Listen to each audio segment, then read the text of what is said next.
A'udzubillahiminasyaitonirrajim. Bismillahirrahmanirrahim. Saya akan menjelaskan tentang Islam dan gender. Kata gender berasal dari bahasa Inggris yang berarti jenis kelamin. Menurut istilah, gender diartikan sebagai suatu konsep yang digunakan untuk mengidentifikasi perbedaan laki-laki dan perempuan. Dilihat dari segi pengaruh sosial budaya, gender dalam arti ini adalah suatu bentuk rekayasa masyarakat, bukannya suatu yang bersifat kodrati. Jadi, gender berbeda dengan seks. Jika gender digunakan untuk mengidentifikasi perbedaan laki-laki dan perempuan dari segi sosial budaya, maka seks digunakan untuk mengidentifikasi perbedaan laki-laki dan perempuan dari segi anatomi biologis.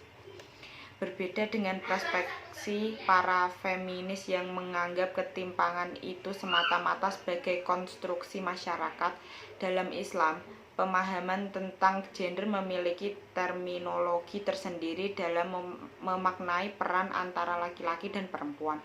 Hal tersebut ditunjukkan melalui beberapa ayat Al-Quran dan hadis yang berbicara mengenai posisi laki-laki dan perempuan. Bahkan ada nama di salah satu surat Al-Quran yang berbicara khusus mengenai perempuan, yaitu surat An-Nisa. Namun, ada kalanya penafsiran terhadap ayat Al-Quran yang parsial menyebabkan ketimpangan peran berdasarkan gender masih terjadi di masyarakat. Semua ayat yang membicarakan tentang Adam dan Hawa sampai keluar ke bumi selalu menekankan kedua belah pihak dengan menggunakan kata ganti untuk dua orang, seperti dalam qiyas Al-Quran tidak menganut faham the second sex yang memberikan keutamaan kepada jenis kelamin tertentu, atau the first ethnic yang mengistimewakan suku tertentu, laki-laki dan perempuan, suku, bangsa maupun mempunyai potensi yang sama untuk menjadi adib dan khalifah.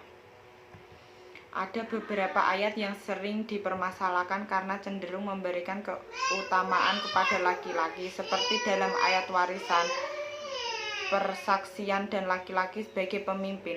Akan tetapi ayat-ayat itu tidak memaksud merendahkan kaum perempuan. Umumnya ayat-ayat seperti itu dimaksudkan untuk mendukung dan mewujudkan tujuan umum ayat-ayat esensial yang juga menjadi tema sentral Al-Quran.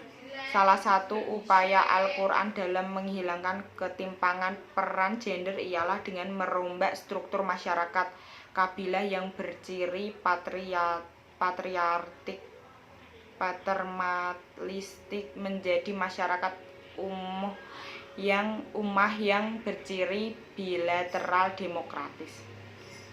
Promosi karir kelompok masyarakat kabilah hanya bergulir di kalangan laki-laki, sedangkan kelompok masyarakat ummah ukurannya adalah prestasi dan kualitas, tanpa membedakan jenis kelamin dan suku bangsa. Misalnya, semua laki-laki bebas mengawini perempuan tanpa batas, kemudian dibatasi menjadi 4.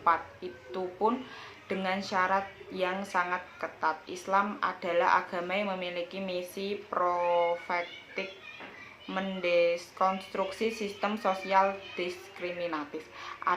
Apapun alasannya, termasuk diskriminasi mengenai persoalan gender, Islam tidak sejalan dengan faham patriarkik mutlak yang tidak memberi peluang kepada perempuan untuk berkarya lebih besar, baik di dalam maupun di luar rumah. Perbedaan anatomi fisik biologis antara laki-laki dan perempuan tidak mengharuskan adanya perbedaan struktur dan kedudukan.